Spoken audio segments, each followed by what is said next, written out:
Guys ಎಲ್ಲರೂ ಹೆಂಗಿದ್ದೀರಿ? So ಇವತ್ತು ನಾ ಇಲ್ಲೊಂದು ಇಂಟ್ರೆಸ್ಟಿಂಗ್ ತೋರಿಸ್ತೀನಿ. ಇಲ್ಲಿ ಲಂಡನ್ ಮಳೆ ಹೆಂಗಿರ್ತದಂದ್ರೆ, ಇದು ಸಿಗ್ನಲ್ ಕಾಣ್ಲಿಕ್ಕತ್ತದಲ್ಲ, ಇದು ಸಿಗ್ನಲ್. ಸೊ ಹಾಗೆ ಕ್ರಾಸ್ ಮಾಡೋಂಗಿರಲ್ಲ. ಇಲ್ಲಿ ನೋಡ್ರಿ, ಇದು ಈ ಮನುಷ್ಯ ರೆಡ್ ಕಲರ್ ಬಂದದಂದ್ರೆ ನಾವು ನಿಂದಿರಬೇಕು. ಆಮೇಲೆ ಈ ಬಟನ್ ಈ ಥರ ಪ್ರೆಸ್ ಮಾಡಬೇಕು. ಪ್ರೆಸ್ ಮಾಡಿ ವೆಯ್ಟ್ ಮಾಡಬೇಕು. ಅದೇ ಯಾಕಂದ್ರೆ ಅದೇನು ಸಿಗ್ನಲ್ ಗ್ರೀನ್ ಅದಲ್ಲ, ಅದು ರೆಡ್ ಆಗಿ ಎಲ್ಲ ಕಾರ್ಗಳು ಸ್ಟಾಪ್ ಆಗ್ತಾವ. ಸೊ ಈಗ ನೋಡ್ರಿ,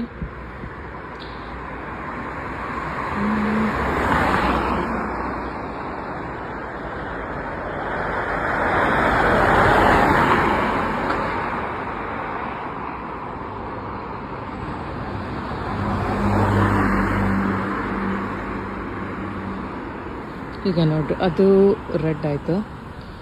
ಇವಾಗ ಕಾರೆಲ್ಲ ಸ್ಟಾಪ್ ಆಯಿತು. ಈಗ ನನಗೆ ಇದು ಗ್ರೀನ್ ತೋರಿಸುತ್ತೆ. ಓಕೆ, ಹಿಂಗೆ ತೋರಿಸಿದಾಗ ಹೋದರೆ ಇದು ನಮಗೂ ಸೇಫು, ಅವರಿಗೂ ಸೇಫು. ಸುಮ್ಮನೆ ಏನು ಪ್ರಾಬ್ಲಮ್ ಆಗಂಗಿಲ್ಲ.